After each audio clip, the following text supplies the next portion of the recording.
What I'll be sharing today with you is the importance of customer segmentation and how this segmentation can actually help you take very targeted actions and get maximum impact from each one of your customers in a positive way.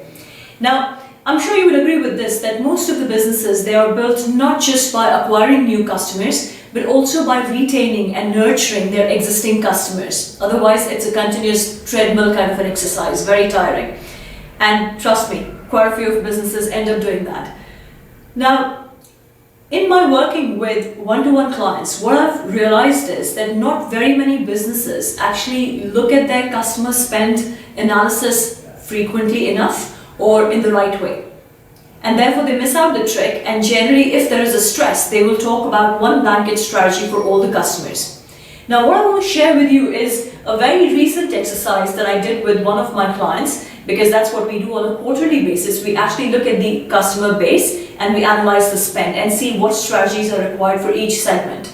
Now just one quick pointer here, and it will really help you, is when you're looking at your customers, depending on the number of customers that you have, you might not be able to segment all of them.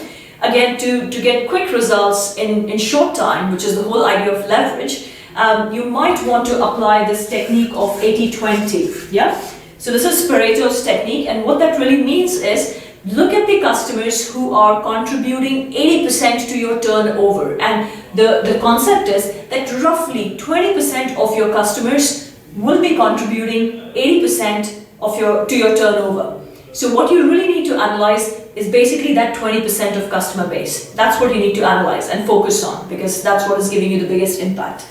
Now, what we did basically together, this one-to-one client and myself, is that we had this simple matrix, very simple matrix. And on one side, which is the horizontal axis, we wrote here customer spend, or the money that the customer is spending with you, right? So it's the pounds. We said here, let's take this one as low, and this was high. Yeah? On the vertical axis, we took margin.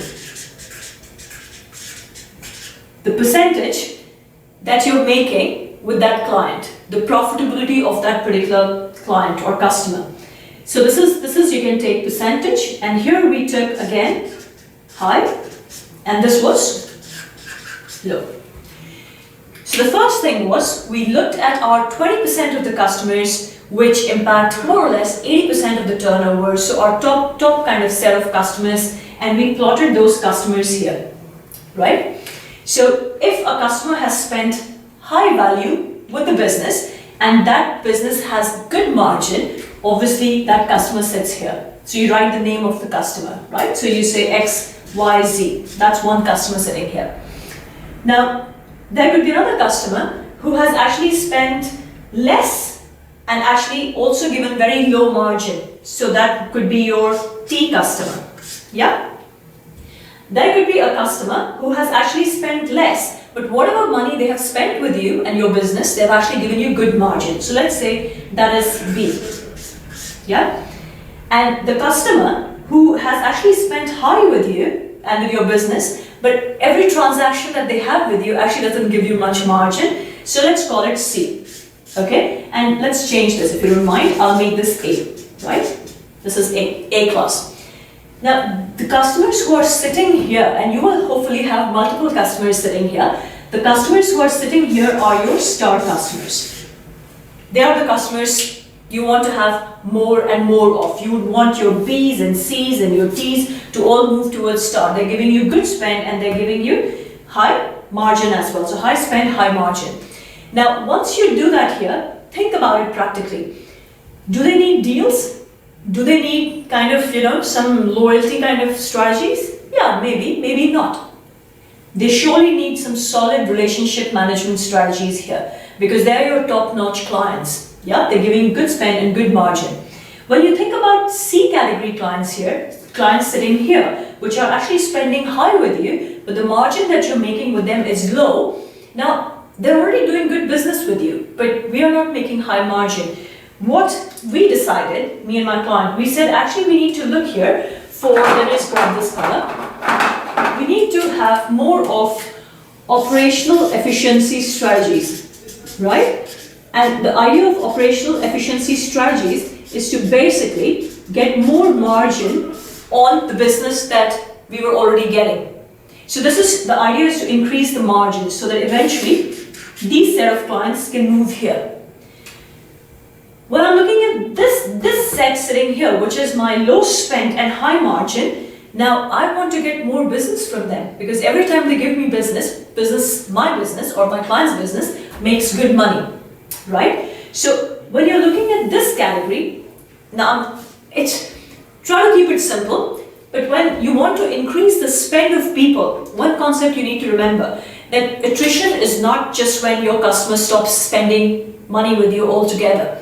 Attrition, there are three kinds of attrition. One, when they stop altogether. Second, when they're actually spending less frequently with you. So they are spending money, but they are spending less frequently with you. The third kind of attrition is that they are spending frequently with you, but every time they spend, they're actually spending lesser. So the average pound value is lesser. So once you have your customers sitting in this bucket, you need to analyze further that people are spending less with me because they're not giving us business more frequently, or is it because they are kind of giving us business but they're not giving us of the right value? So what's happening here? Because once you split this further, you will say, okay, to increase the frequency, you will have loyalty strategies kicking in, communication strategies kicking in. If the issue is that they are coming to you very frequently but they're not spending enough, then you need to be focusing on average pound spend strategies, which could be cross-selling, upselling, and designing your strategies around that theme. So the whole idea is not to have one blanket strategy. If you feel that your customers are not spending enough with you, or there is a little bit of strain in the business, idea is to think smart and act smart. Split it, segment it, know which customers need what activation from you, what activation strategy is required, what action is required. Because at the end of the day, if you can measure in a very concrete manner, you can manage better and you can improve. And that's the whole idea. So one action point that I would like you to implement from this discussion today, you need to have this matrix in your business, and I want you to look at your top customers who are contributing to around 80% of your business. Please have a list of all those customers and plot your customers in this matrix. Once you know what margins that customer is giving you, plot those customers in this matrix, and that should give you the answers, saying what strategy is required for each segment. Once you do that, you will see better actions happening in the business and more targeted results. So please take massive actions for massive results, and take care. I will be in touch with you very soon.